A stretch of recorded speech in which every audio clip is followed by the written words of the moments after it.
Okay, guys, welcome back to Let's Get Freaky podcast. I am super excited to welcome our guest tonight. We have got Mr. Sam Shearon with us. How are you, brother? Thank you very much for being here, man. Thank you. I'm doing great. How about yourself? I'm good, man. I'm good, man. We were just saying before we started recording that it's strange at this hour in the morning in the UK.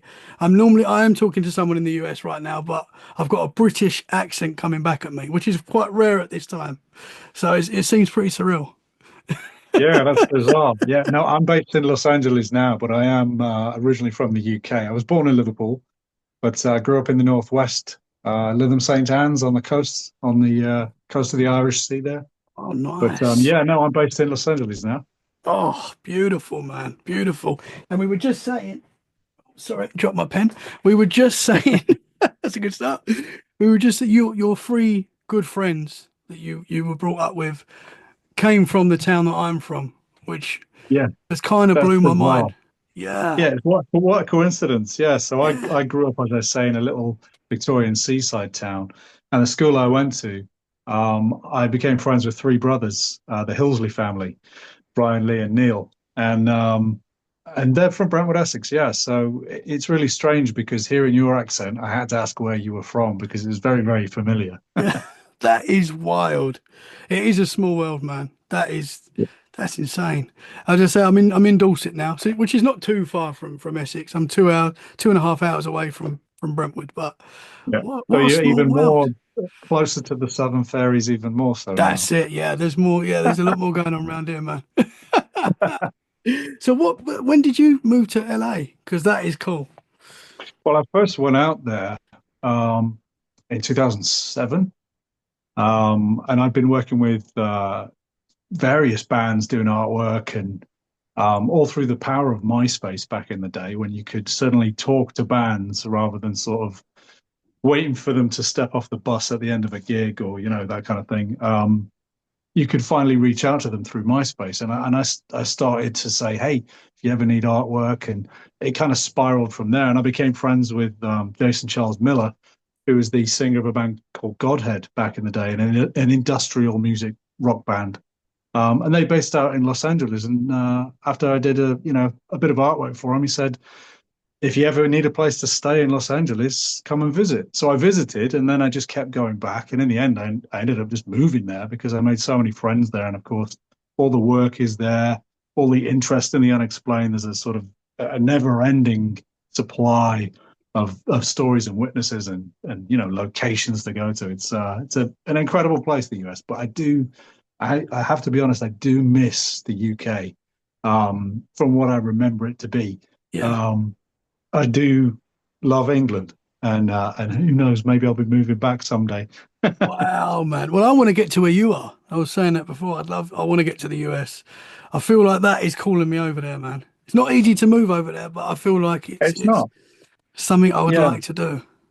yeah. It isn't easy. I mean, I went the legal route, of course. I did the work visa and then applied for the green card and did it all the proper way. Um, but it took a little minute to build up my portfolio with the clients and working for various different bands and authors as well and filmmakers and that kind of thing. And eventually I applied for the green card and they granted it first time. They just Wow. said, they love the portfolio and welcome to the USA. Wow, man. That's so cool, man. That's so cool. Because you're an artist, a writer, director. I mean, your artwork is incredible, I have to say as well. I've been stalking you on Instagram for the last few weeks, and your artwork is insane. So I cool. appreciate it. Thank you so much. Yeah. Yeah, Some of that's the, my day job in a sense. yeah, some of the best Bigfoot pictures I've ever seen, and I love Bigfoot, man. So your artwork is incredible. I appreciate that very much. Yeah. No, thank you. I love Bigfoot. I mean, who doesn't love Bigfoot Yeah, though, how can really? you not Yeah. love Bigfoot? Yeah. It's become such a pop icon now. The only thing I don't enjoy is seeing all the artificial intelligence images. Mm. And I'll never call it artwork. The all this AI imagery that people Yeah. use on various podcasts and documentaries and even book covers. It's a slap in the face to real artists like Mhm. myself and a whole plethora of other talented traditional artists out there, even digital artists like myself. Mhm. I will use digital art as well as traditional hand drawn stuff. Um, but it's a shame to see so much AI being pushed around out there Hmm. because it's starting to give a face to Bigfoot that is not necessarily accurate. It's Hmm. become almost cartoonified. And it looks more like a friendly gorilla the way it's portrayed, with Hmm. perfect blow-dried hair kind of thing. Yeah, I mean, yeah, it's yeah, just ridiculous, really. yeah. So I appreciate the compliment on the artwork there. Yeah, very much. I don't think as much as AI is everywhere now, and it's so accessible for everyone to use, and a lot of the time it's free. I know there is some places you have to pay for it, but a lot of the time you can get it for nothing now. But I do feel like there's still something special about what you guys do because you've really done that. Like you've put the effort in, you've made this amazing artwork. I don't. I mean, maybe one day the computers will be able to get there, but I don't think at the moment they can quite get to your level. Yeah, I mean, there's something to be said about, you know, the beauty's in the eye of the beholder is the old catchphrase, isn't it? Hmm. But when it comes from someone's own experiences in their own eye and how they are to the detail, to the pixel in digital art senses, to be pushing that pixel around and painting digitally to know exactly where you want the image to go, that's a true art in itself, as much as a paintbrush and a pencil or an ink pen. But when it's AI, you're feeding words into a memory bank of a limited resource, and the Hmm. machine can only build what it's been fed. And what it's been fed is the scraped information from other actual artists. So Hmm. really, it's just theft at the end of the day. And people could say, well, you've got to move with the times, and this is just the future of art, but it really isn't. It's the future of a place where limited, lazy, cheap images are never going to be original. You'll see that across the whole spectrum, they all kind of look the same. Oh yeah, As for sure. as varied as you could be in the concept or the idea, everything's starting to look the same. And it's really disheartening to see people not even trying. It's so rewarding to create something, and it is time consuming. It's not easy, Hmm. but that's the fun of it. You can't just sort of pick up a guitar and it plays itself. Hmm. To learn it, you get a real reward from that. Even the blisters on your fingers mean something. Yeah, So yeah. I have a real distaste for AI. I think it should be used for medicine and sciences, to push us forward as a species. Fantastic. But when it comes to music and writing and artwork, Hmm. um, we don't need it. We're human beings. That's what we're best at. We Hmm. don't need a machine for that Yeah, at all. yeah. Yeah, no, for sure, man. Because they're even talking about like films, being completely AI, even the actors and stuff like that. And I Yeah. think that is going to be, I don't know how Soulless. yeah, soulless, man. Because, yeah, because say you look at a piece of work that you know you've created, that's special. And AI, you can, as you say, you can tell straight away when something's AI, Oh yeah. yeah. But yeah, Yeah. man, yeah. But I think, unfortunately, I feel like there's no stopping the AI machine. I don't No, see it's how. cat's out of the bag. Yeah, the cat is out of the bag, and it's as you say, it's only going to get better at what it does. Hmm. And therein lies the real problem because it's tough enough being an artist or a musician or a writer or an actor even to stand out. It's tough enough in this ocean Hmm. of competition because as the population increases, of course the competition does. But then when you inject that with an infinite supply of machine thinking, we're kind of lost in the fog. And it's Yeah, really sad. It's really sad because the quality kind of goes down. And in a good way, real art becomes more valuable. yeah, yeah, for sure. And that's good, but not everybody can afford real art. So it's kind of a two-edged sword there. It's Hmm. it's not always a plus size Yeah. to value.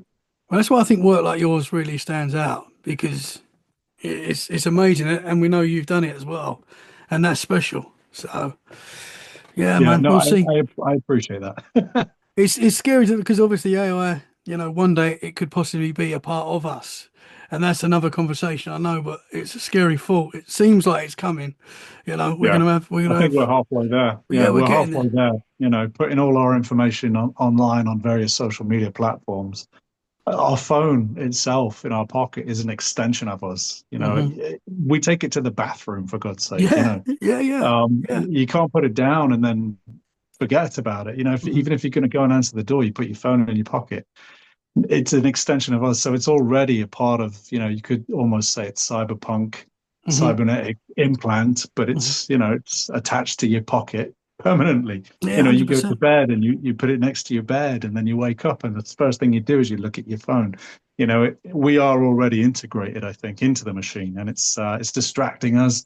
It's rotting our brains. Our attention spans are getting shorter, and people are getting stupider, Hmm. which is ironic, really, because we have access to every piece of information on the planet through a Hmm. little screen. Anything we want, we can look up, and yet we're all getting stupider. Yeah, it's kind of scary. It's kind of Yeah, scary. yeah. Nobody Yeah, tries man. anymore. I think that's the takeaway, isn't it? Nobody tries anymore because they don't have to.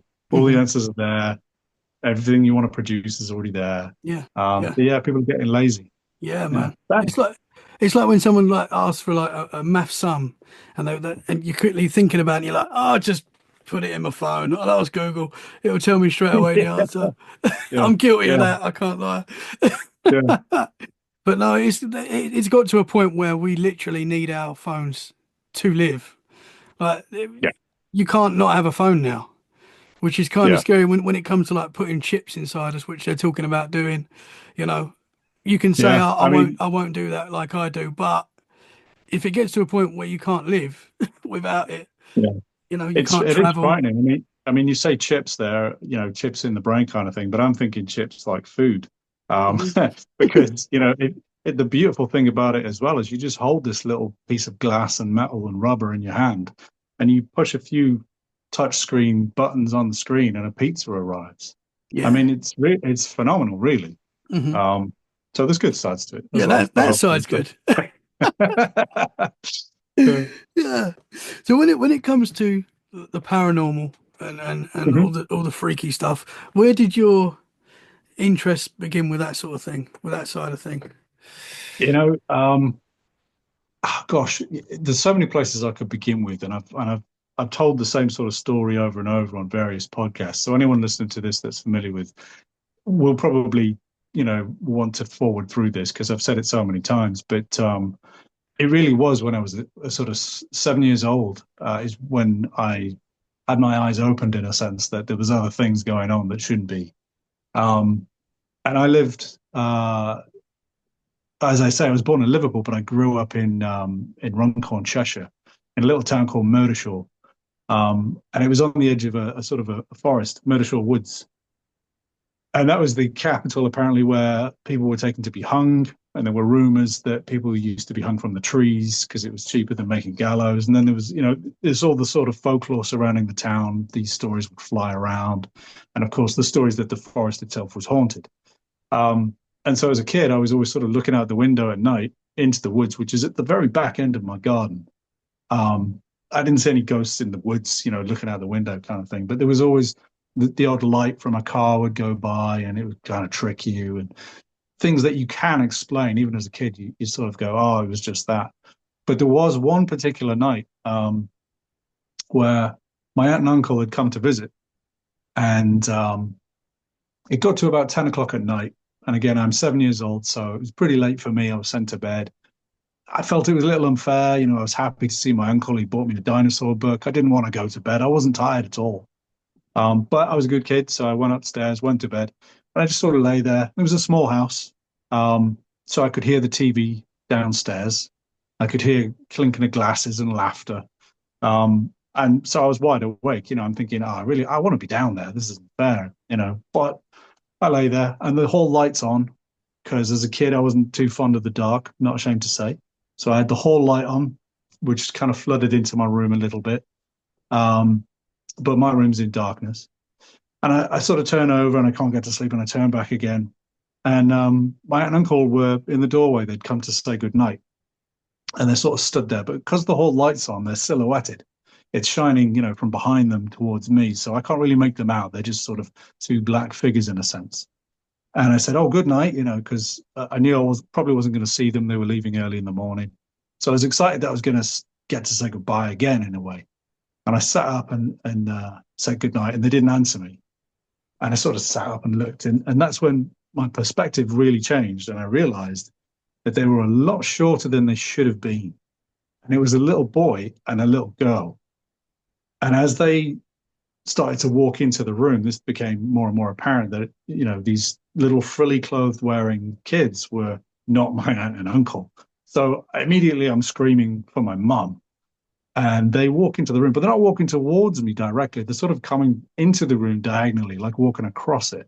But I look away and I throw my pillow at them, and I'm just trying to look away. I do not want to look anymore at what I know shouldn't be there. And it's my whole brain's confused, what the hell's going on kind of thing. But as I look up to the ceiling, and this is where it gets really strange, if it isn't strange already, is a green football, or for the Americans, a soccer ball. Uh, but it's a green fire, like a fireball of that size. And these green flames are sort of revolving around itself in a way. And it's going around my ceiling, almost like a fish in a goldfish bowl. It's going around my ceiling, you know, over and over and over. And as I look up at this thing, it kind of swoops down towards me. And I avoid it and look back at the children. And it keeps doing this every time I look away, almost as though it's forcing me to look at the kids. Like, don't look up here, look down, look at them. And I'm just, this is all happening in seconds, by the way. And then my mum comes upstairs after I'm still shouting for her. She stands in the doorway and looks around. And the doorway's only, it's a small house, so the doorway's maybe only 10 feet away. So she sort of takes a step in and reaches, grabs me, pulls me out of the room, closes the door, and we all slept downstairs that night. Well, of course, the next day, my mum was saying, we're not going to talk about it. You had a bad dream. And I know I hadn't. And I was saying, you were there, Mum. I want to talk about this. And she was, absolutely having none of it. She got quite annoyed and said, don't ask me about it again. That's the end of it. We're not talking about it. And we didn't. And then a couple of years went by and I was visiting my aunt and uncle. And it had come up in a conversation that night for some reason. And I said to Mum, hey, yeah, do you remember what happened? What did you see? And because I was a little bit older, I think my mum was more comfortable in talking to me about it. But she said, and she really doesn't like anything to do with ghosts or the paranormal. And so she said, I don't like this. And again, don't ask me about this again. This is the only thing I'll ever say. And that's the end of it. We're never talking about this again. Understand? And I said, yeah, yeah, yeah. And she said, all I knew is that there was something going on in your room that I didn't understand, and I just had to get you out of there. And that's all I'm going to say. And that's all she's ever said. And that's all I know. Wow. I don't know why when you said it, my whole body just went goosebumps when you said that. That she Yeah. knew. So she didn't see it, what you were seeing, but she knew that you were I seeing mean, something that, and she could that feel it. that's almost the frustrating thing because she won't talk about it and she sort of, la la la la la la la, doesn't like anything to do with ghosts. Even today, if something happens where they currently live, it's just not to be talked about.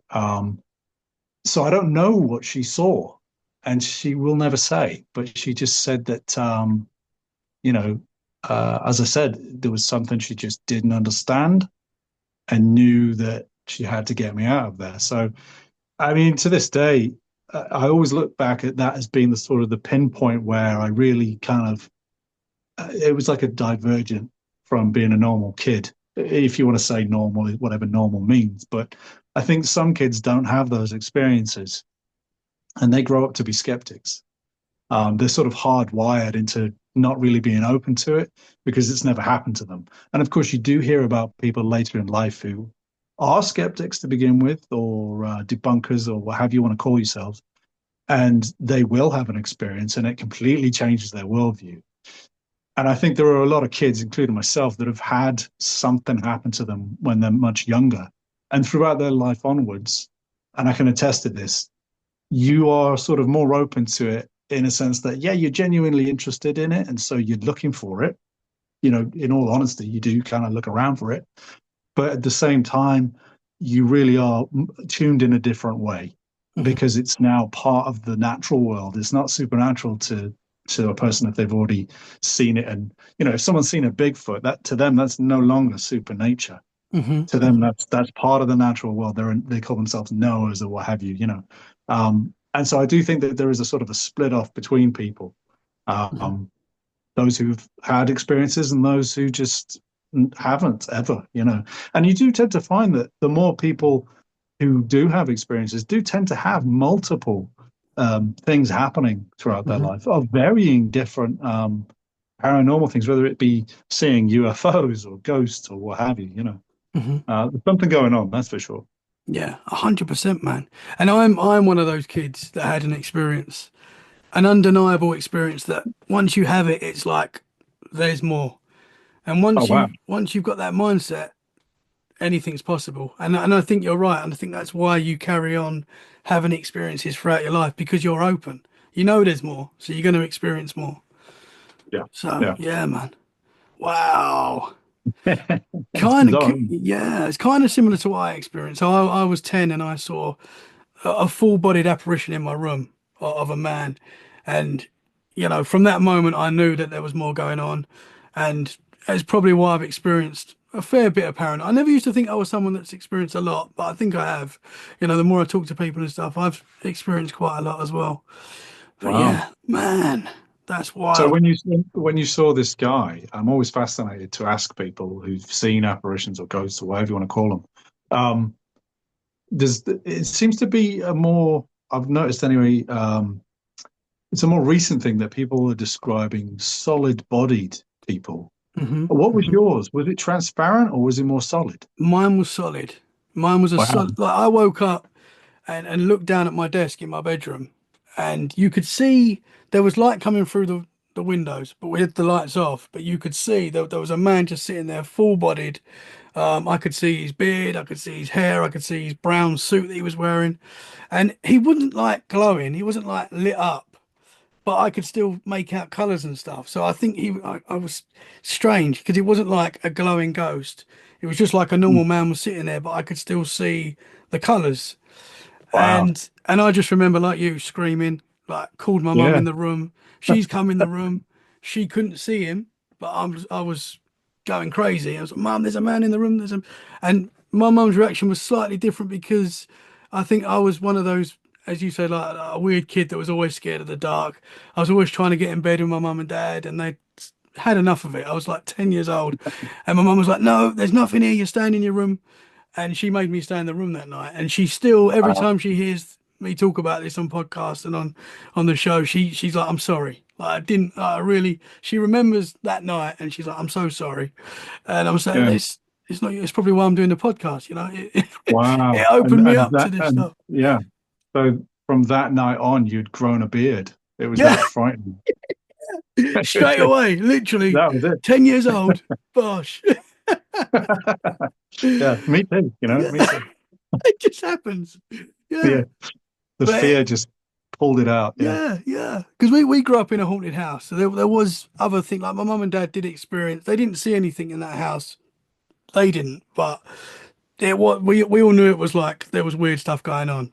So when we left, we didn't really talk about it, like you were saying. We didn't really talk about it while we was there, and I think that's probably because my mum and dad just didn't want to scare me and my brother and stuff. But it wasn't until we left that we were like, I'm glad we got out of there. Like my dad, I remember my dad saying, "Yeah, I'm glad we got out of there." So, but yeah, wow. man, probably why I'm crazy as I am now, and carry Yeah, and I carry on mean, having experiences. it makes the best people. I'll say that. Hmm. It makes us the unique, interesting ones. 100%. But then you also find those people as well, and you've probably found this when you're talking to people that say they've never had an experience, and then they'll be like, "But there was this one time when there was a lady sitting on the end of my bed." And I didn't know who she was, and it's like an incredible story, and you're like, Yeah, how are you not a believer? Some people can yeah. like switch it off somehow, It's but funny. It's funny, and I find that more so these days, obviously, with streaming television, various channels, Amazon and whatnot. Yeah, the Discovery Channel in particular, and the History Channel. They used to be about history and about travel and food, and now it's all paranormal and yeah, ghosts, yeah, and it's just bizarre. It's exploded, and there's more than 25 different ghost shows just for ghosts. Never mind UFOs and cryptids and everything else. hmm, Um, I mean, Ghost Adventures alone. What are they on season 30 yeah. million or something? Um, Yeah. But it's sad because a lot of them are very it's just so churned out and commercial, and it's not real. A lot of it's scripted. Even the Bigfoot shows, they're scripted, they're not real. And that's okay because it's television and it's entertainment, and that's all it is. Hmm. Um, but finding Bigfoot, for the most part, they still have a script that they have to go by. This episode we're going to do this. Same with Expedition Bigfoot. It's a bunch of actors and it's scripted, and there's things in there that are not necessarily real. Hmm. But it's embellished and it's exaggerated and it's an entertaining show, and it's at the end of the day that's all it is. But what we're getting now is this avalanche of people who are suddenly into the paranormal who never were before, Hmm.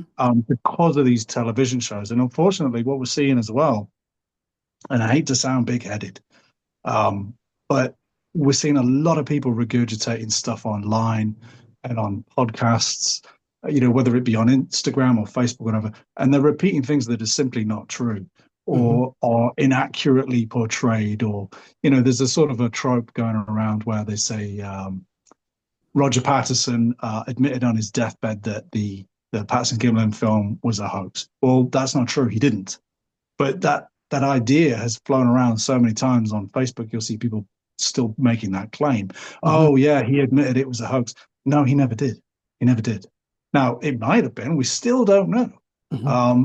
I'm always, I'm one of those people where I'm back on the fence every day, and I'll look at it and I'll have to make myself go and watch another, minute of that footage just to sort of Yeah. decide again. Because sometimes I'll be lying in bed, or I'll be staring out the window at the snow on the mountain outside here, and I've got a mug of tea in my hand, and I'll just think to myself, there'll be a detail where I'll just think, hang on a minute, maybe it's not real.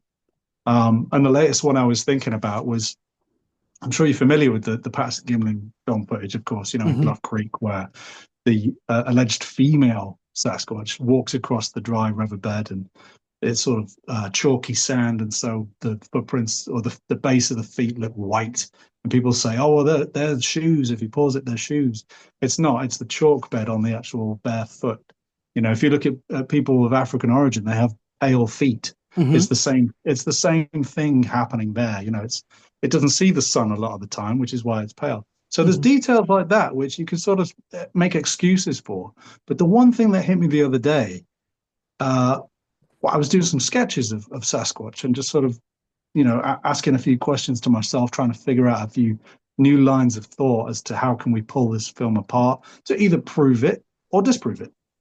And one of them was the idea that people do sort of accept that, yes, what we're seeing in that film footage is a female Bigfoot, because of what clearly seems to be a pair of breasts that swing as she turns around to look at the camera or to Hmm. look at Roger and the Patterson there. And it's sort of, it boggles the mind for me because the more I looked at that, those breasts are entirely covered in hair. Now, if we look at a gorilla or an orangutan or a chimp, theirs aren't. And that's really strange because if we're going to go along the lines of, say, for example, on the one hand, uh, this is maybe closely related to a gorilla. It just is an offshoot on the family tree, and it walks upright, and it's evolved in North America. Let's say we'll go for that as the example. Well, if it's closer to a gorilla, why would its breasts be entirely hairy? Surely it would be bare chested, much like a gorilla is. I mean, it could just simply be a divergent, evolutionary trait that's somehow different. But Hmm. there are no primates that I can think of that have fully, you know, Yeah. aside from actual monkeys and baboons. If we're looking at the greater apes that are closer to us, that's not going to be. And again, if you want to go down the other example that this thing is maybe more closely related to us on the family tree, which I think is more likely because the footprints are clearly human shaped. Hmm. They're not. They don't have a sort of a divergent toe or a chimp-like foot that looks like a hand. They Yeah. have feet very, very, very, if not identical in shape to ours, Hmm. but just much bigger. So I think it's more likely on the spectrum of the human family tree rather than the sort of gorilla, simian, ape type. If we're going to look at it that way, also, why is the chest entirely hairy? Even if it's a male. they don't have hair on their Hmm. chest. Yeah, that's a good point, And so man. that for me, that's a sort of a red flag. Are we looking at a costume? But again, you'd like to think that even in the early costumes of gorillas, they had bare chests. Yeah. You know, even the costumes themselves today, if you buy a gorilla costume, it has the big, flat, smooth chest. Hmm. Hmm. So, but why does this thing in the footage appear to have an entirely hairy, very thick hair like a bear? Yeah. Yeah, that's a Unless it's a good point. costume, it's an It's odd one for me. it's a good point. And I've sat here like, look, I've watched that film like most of us have a million times, and I've Yeah, never thought of that, you know? That's yeah, that's a very good point. I mean, you would yeah. like to Good think as fun. well, if these things are closer to us than apes, then they would perhaps be as intelligent as us or even more intelligent, possibly. And that's why they're so hard to catch up with if they are. But yeah, you make a good point, man. I've always been, because I'm obviously no expert in like 60s TV set designs and stuff like that and art and makeup and stuff like that. But I've always thought been on the side that would we have been able to create something that good at that time? You know, I don't know if we could. Because when I Yeah, watched what's the Planet of the Apes films, you know, yeah, they yeah. don't look as good as that. It's what, yeah. I mean, that's a good point that's been brought up a couple of times on a few documentaries where they've compared these, as you say, to um, sci-fi films, even even the Japanese Toho monster movies with King Kong or the Gargantuans, that these big hairy characters from the 1960s in those films. And they've asked special effects artists even today. I believe Rick Baker, the infamous creature designer, special effects artist who did American Werewolf in London and The Howling and Modern Wolfman. Um, even he's been asked about it, and for the most part, most people will say we just didn't have the materials. We didn't have the cocktail of the chemicals that create the foam rubber in those days didn't exist. So Hmm. there's no way to sort of create the muscle flexing that we see. Even if it was a skin tight suit on a bodybuilder, he's the wrong shape. There's clearly padding in there if it is a suit because nobody's that shape. Hmm. Um, and the one thing for me that sort of does seal the deal that it's real on the one hand is that you can't fake an elbow bend. You can make the forearms longer, but then they would look longer, and these don't. The whole arm is longer. The whole Hmm. arm is much bigger than a person's proportions to the point where the elbow sits much lower than it should be. And she clearly bends her arm. And Hmm. you can't, unless you break your own bones, you can't fake an elbow bend. Yeah. There's only a certain length that it can, meet that joint. So Hmm. what we're looking at in that footage is someone who is either strangely deformed, at which point, where are they? Why didn't they ever come forward? Hmm. Um, or we're looking at something that is really a living animal. Um, it's hard to fake that. Yeah. Because didn't people did come forward, didn't they, trying to claim that they were the person that was dressed, but that you never saw. So, You'd see yeah, the costume, you would have thought, or something to prove that. You know, I don't yeah. think they ever.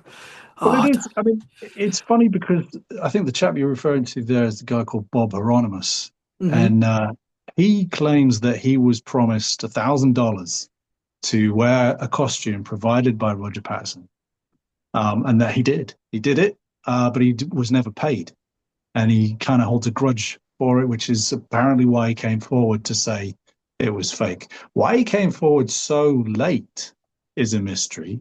If he was still annoyed of that $1,000 he allegedly was never paid, Hmm. is a mystery. It's a mystery. And also, as you say, there's footage of him recreating the walk.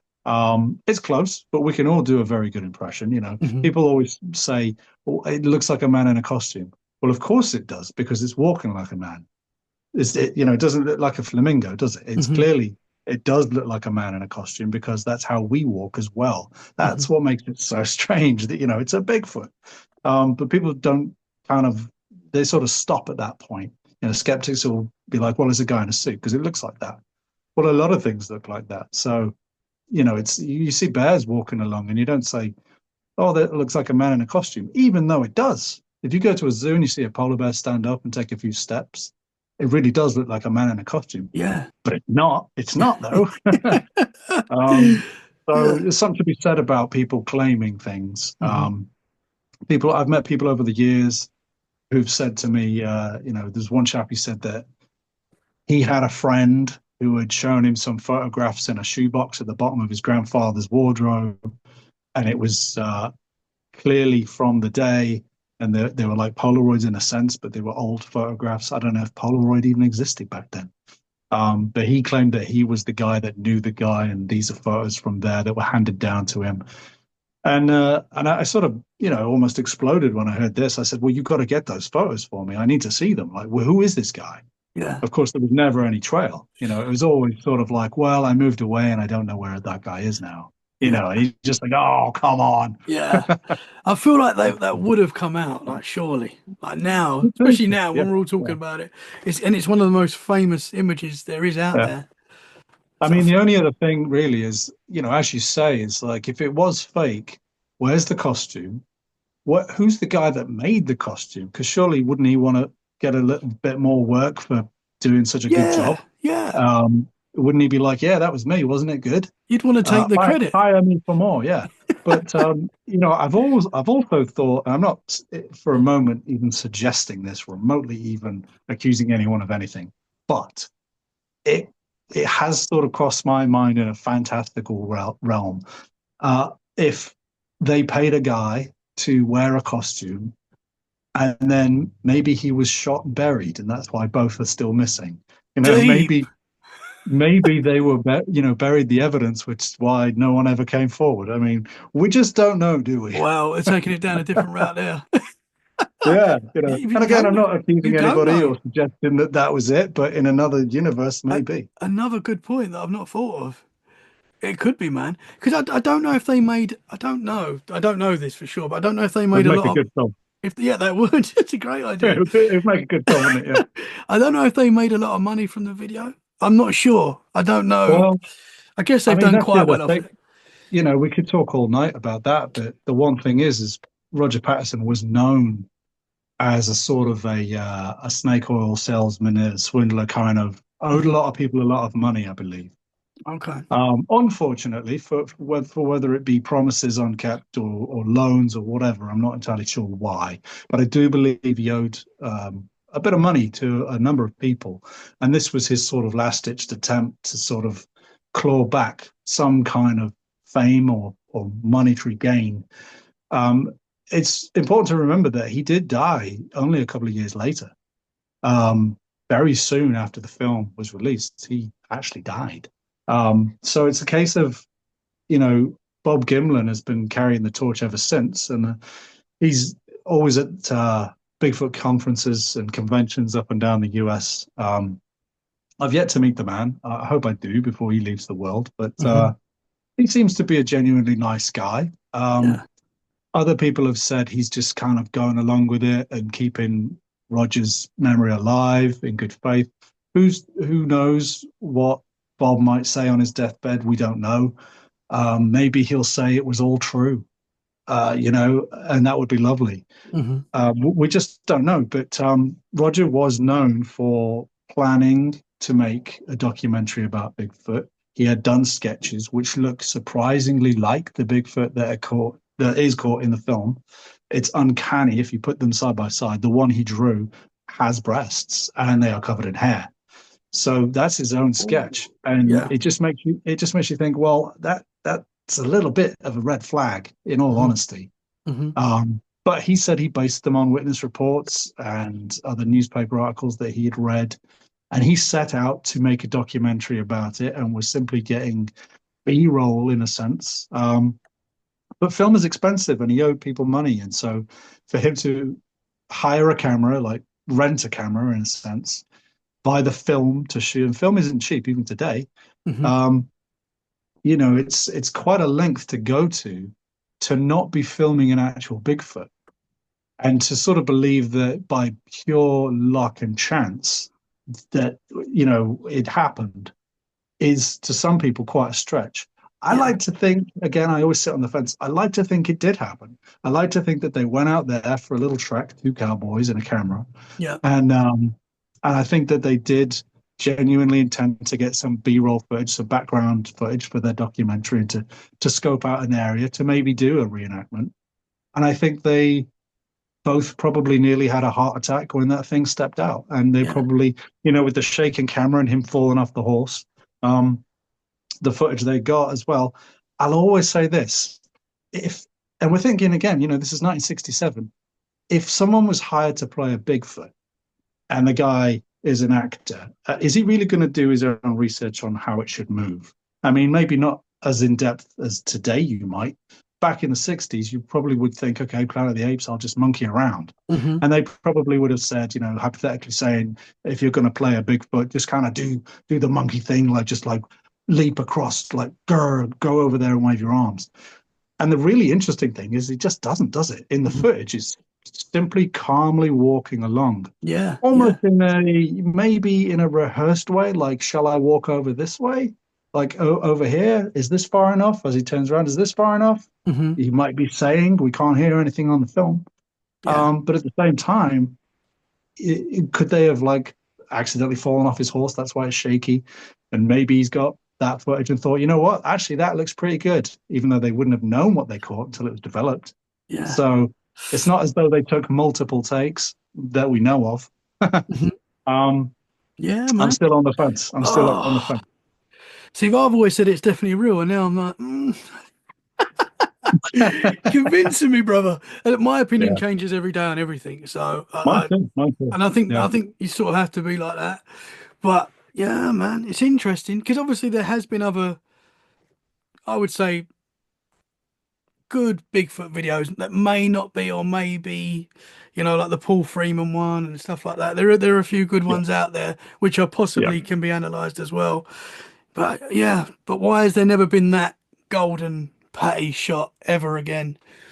And Yeah, it's a funny one. It is a funny one, but I say the same for the Sierra sounds that hmm Ron Moorhead recorded. hmm They were recorded 50 years ago. And I always say, well, why has nobody else recorded anything like that? And true. why does it sound like he's right next to the microphone? And why does it sound like someone actually pretending? Mhm. I'm not convinced by that one personally. Yeah, A lot of people say, that's the sort of the benchmark comparison, the sound of this Bigfoot calling out in a wood, and then they're having an argument between each other what it sounds like, and then someone calls out to it, and they mimic it, and they call back, and I just think, in 50 years, that's the only people that have got that recording. I find it very, very dubious. hmm yeah, I could be entirely wrong. Maybe it was just as much of a fluke as the Patterson Gimlin footage, but yeah, I guess we won't know until someone gets another one, as you say, on tape. yeah. It's difficult, man. Do you think when Patty got back to base to the other Bigfoots and they sort of they had a go at her because she'd blown the cover and they had to up their game from then on. Nobody Maybe else can be seen now, guys. Come on, this is ridiculous. they probably didn't believe her. Yeah, She yeah, probably said, "I just saw these two like hairless versions of us, and they were really small." yeah. And they'd be like, "Oh, shut up! Those aren't real." Yeah. Yeah, Do you know? Because never know. they played the Patterson Gimlin film in the UK before the US. Did you know that? I wasn't aware of that. Is that real? Is that Yeah. true? Daniel Perez, I had him on the show recently, and he's Interesting. like uh, a Bigfoot expert, and he said, yeah, they played it in the UK before they did the US.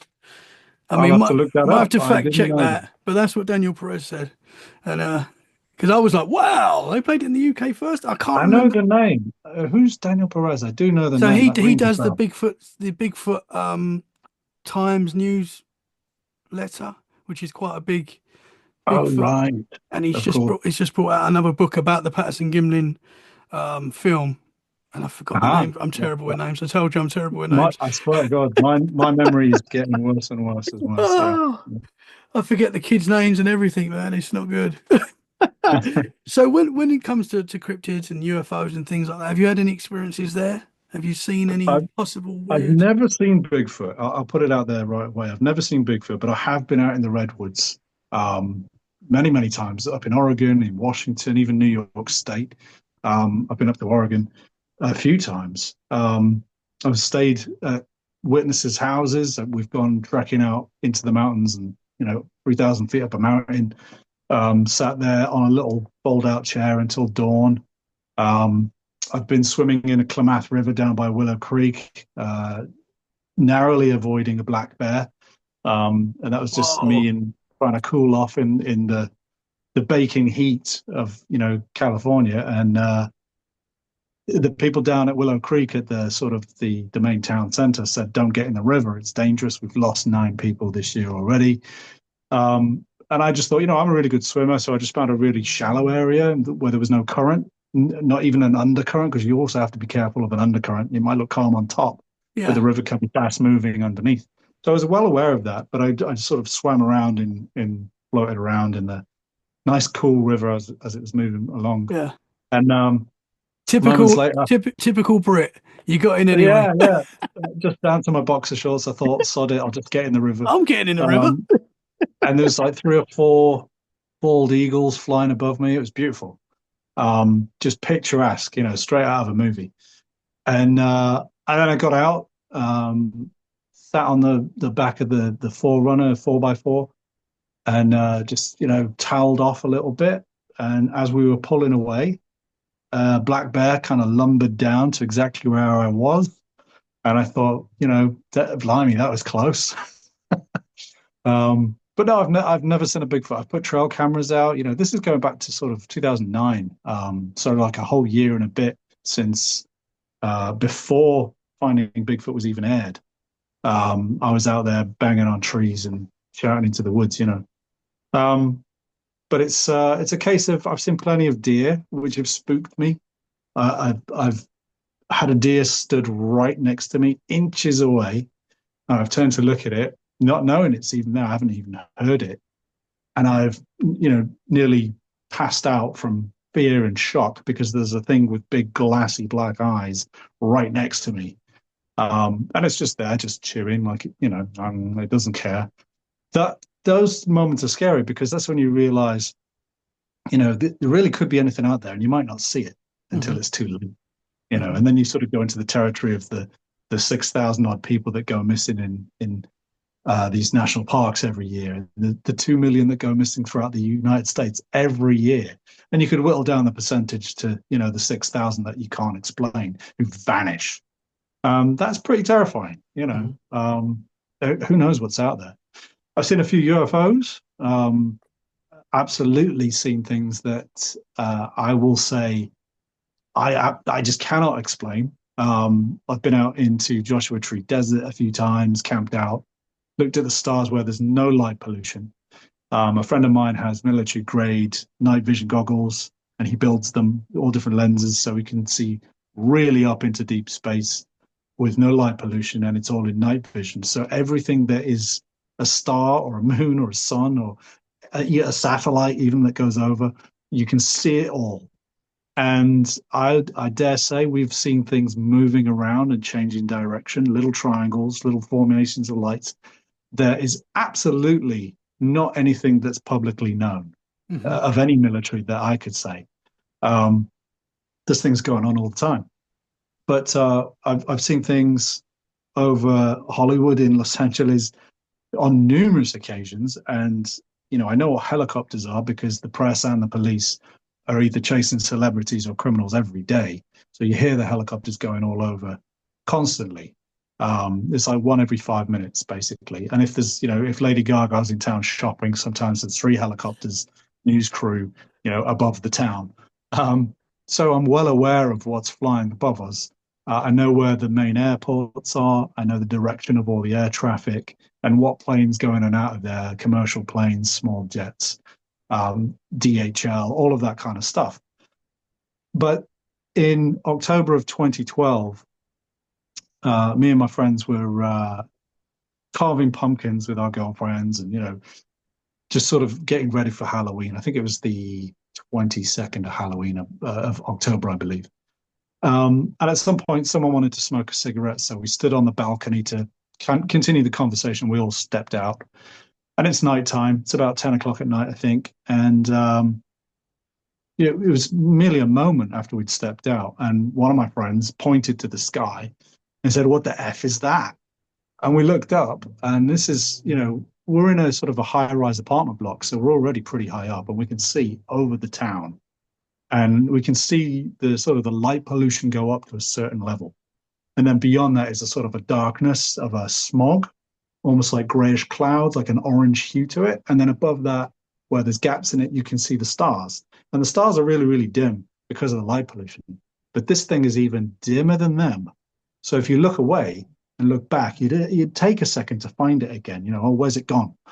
But what it was the size of a sort of commercial aircraft, if we could really guesstimate. And it's hard to sort of judge how big it was, but we got the sense that it was large, like a commercial airliner, like a jumbo jet.